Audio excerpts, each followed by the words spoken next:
Hi everybody, I am Brian Mullins the Fox, your delightful host. Back to you all with another statistical analysis video. What happened to the 13,383 children that were spared after being withdrawn from school legally by their own parents? I am obviously not asking how many because that's as obvious as it should be to all of you. I just want to know how many of them that were withdrawn from school came back to school despite their bodily conditions, especially extremely severe levels of PTSD, borderline impossible to have them in public at all without traumatizing others surrounding them, or without them dying. The answer to that question is, most likely, none of them, because even though they were spared in 2017, they all eventually died of infection minutes, hours, days, weeks, months, or even years later after the fact. This would have been some big research project, but I have common sense and even consider that they all likely died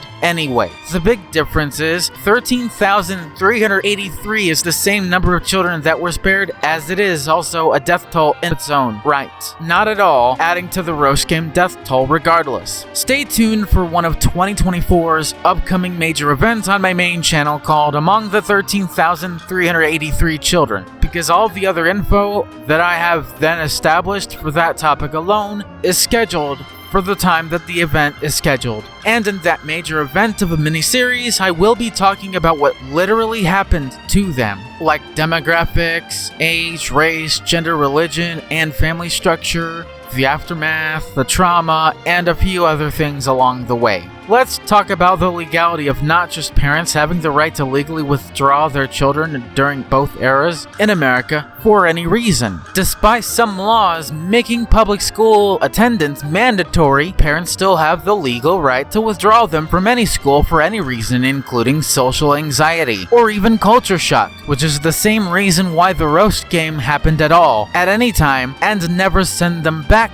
to either another school or, even worse for the 18,568,322 children during the roast game era and the 13,383 children that were spared in 2017 after the roast game era ended. Not homeschool them at all, moving them out, or not moving out in the process anyway. So let's do a recap before I summarize by giving some commentary and finally go off on a rant as usual. Number 1, it's far more than likely that all these 13,383 children died in the aftermath while not adding to the roast game death toll anyway. Number 2, this goes for any of the schools in all the counties, states, and the entire country. They either erased the records of the 13,383 children that were spared in 2017, let alone the 18,568,322 children that died during the roast game era long after they were withdrawn in that era alone. Or the parents had the legal rights to do that themselves,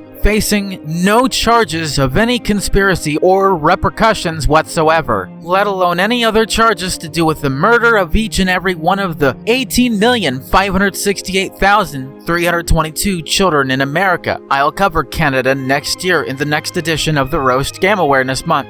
And the 13,383 attempted murders that end up failing monumentally, sparing them, but death inevitably came anyway. And finally, number 3, there really wasn't going to be a massive research video anyway. Anyways, here's the short rant. Let me get this straight. How and why can children not be withdrawn for any reason by either one of the parents who have sole custody over them? That question is so simple to answer, but people don't care all that much about answering it. Here's the answer. Unless if anyone like you can prove objectively that we live in a kind of dictatorship, mandating that everyone, let alone children, goes to a public school without being able to withdraw them for any reason, shut the fuck up. You cannot come up with a legal enough opportunity as a parent to ostracize these children from the society that they were supposed to get used to growing up.